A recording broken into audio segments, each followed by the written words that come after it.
Opinion: why Donald Trump deserves the Bharat Ratna. It is my fervent belief, even if most might find it counterintuitive or worse, that we must honor President Trump with the Bharat Ratna.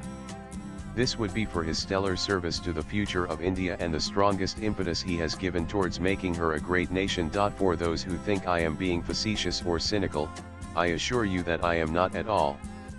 I think the Donald has the best interest of India at heart. As a true statesman, he has helped India and her leaders overcome the last barrier towards greatness, and that is realizing that to be truly great, one must stand alone, think for oneself, and act for oneself alone. To be Atmanirbhara not just in procuring or selling goods, but also in envisioning oneself in the future as the future. India, to be a great nation, needed to recover her spirit. Yes, she has come a long way.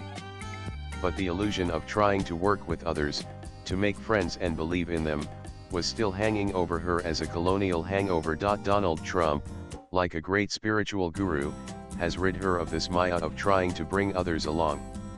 No more illusions, he says, and like a hyper-yogi, the Ishvara of the residual hyperpower, he has stripped the FAA of falsehood and pretenses. India, he says, you say you are a great nation, a Vishwaguru. Now, prove it. Your gross domestic product GDP by purchasing power parity PPP is nearly 17 trillion. You are the number 3 nation by this parameter and an economic power that is growing at a fast clip, more than half the size of the US. Yet, you barely punch at your weight. So, here is the deal of the century from the art of the deal. You wish to compete with the best, do you then start behaving like one?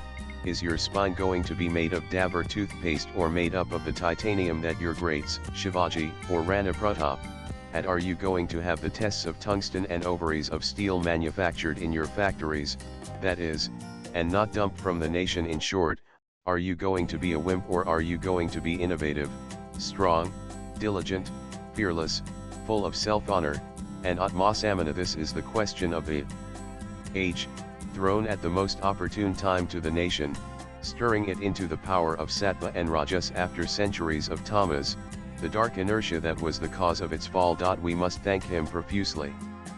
We must show him our gratitude for being a true friend. Any lesser leader might have compromised and given in for narrow and short-term strategic interests, for the sake of friendship. But not the statesman and visionary of the century. He has performed an incalculable service for us. We must not forget, and we must learn rapidly.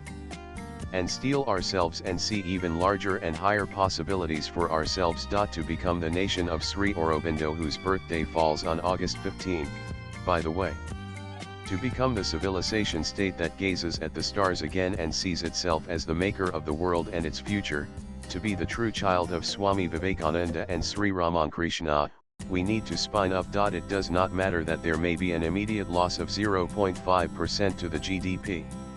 The gains made by the right strategic choice will outlast any short-term losses.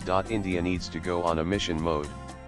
I say intravenous steroids. Prime Minister Narendra Modi says he has not taken a vacation for the last 11 years. We pray that he or any leader who claims to lead India understands that there is no such thing for those who truly love India. We have only 4 or 5 years to tee it up, as they might say in Mar-a-Lago. Whether it is our own education, our own systems of health, our security and diplomacy, our economics and alignments, all must be aligned to the ascendancy of Bharat.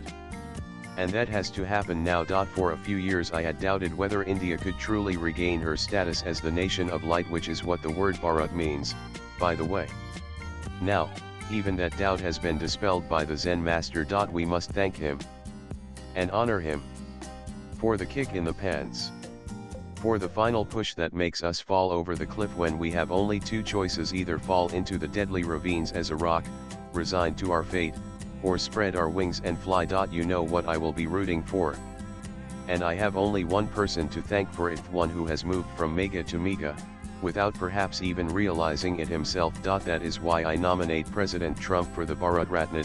But why should I hold myself back at this time of limitless envisioning? I have changed my mind just now, in the manner of the man I greatly admire and thank. Swipe left for next video. I hereby nominate Donald Trump for the Nobel and I hope you will all agree. Paraksit Singh is author, poet, philosopher, and medical practitioner based in Florida. Views expressed in the above piece are personal and solely those of the author. They do not necessarily reflect News 18's views. Latest blogs